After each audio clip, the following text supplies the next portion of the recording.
Сәлем достар, бүгін біз сіздермен бірге әр қазақтың үйінде жасалатын осындай кеспе көжені жасап көреміз.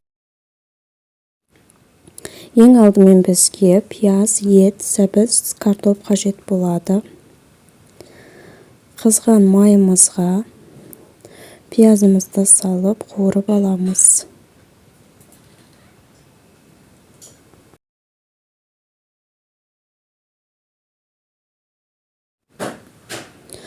Жақсылап қуырылған пиязымыздың үстінен етімізді салып тағы да қуыратын боламыз.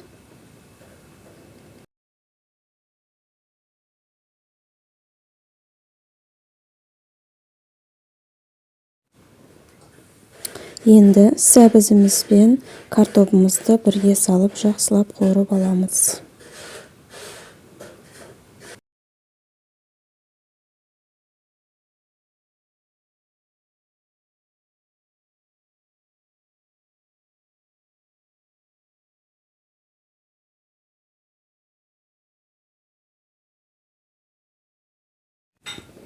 Қуырылып жатқан көкөністердің үстінен өздеріңіз қалауларыңыз бойынша дәмдеуіштер саласыздар. Мен мұнда қара бұрыш және де тұз салдым.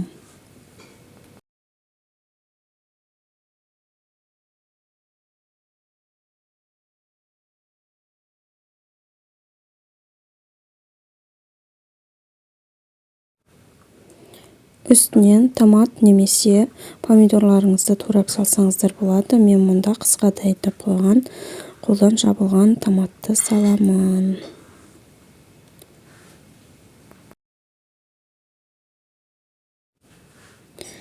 Ал енді үстіне суымызды құямыз. Газдарыңызды жоғары көтересіздер оттарыңызды. Сосын бір қайнатып алғаннан кейін астын жаймен қойып, жаймен қайнатасыздар. Ал ол аралықта бос уақыттарыңызда картоп және де еттеріңіз піскенше кеспелеріңізді кесіп дайындап қойсаңыздар болады.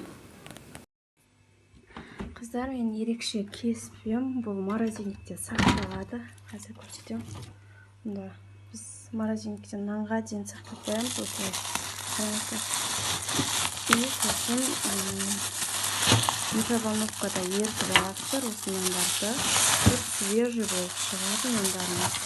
Осылай дұрыстап жасасаңыздар болады. Ал мұнда осындай жайма қамырды алдын ала жайып, целлофанға салып қатырып қойғам. Қазір осымен бірге кеспе кесеміз. Дәл осы қамырды қазір 30 минутқа қойып қоямыз. Сонда еріп жұмсарып тұрады. Содан кейін ғана барып кесетін боламыз.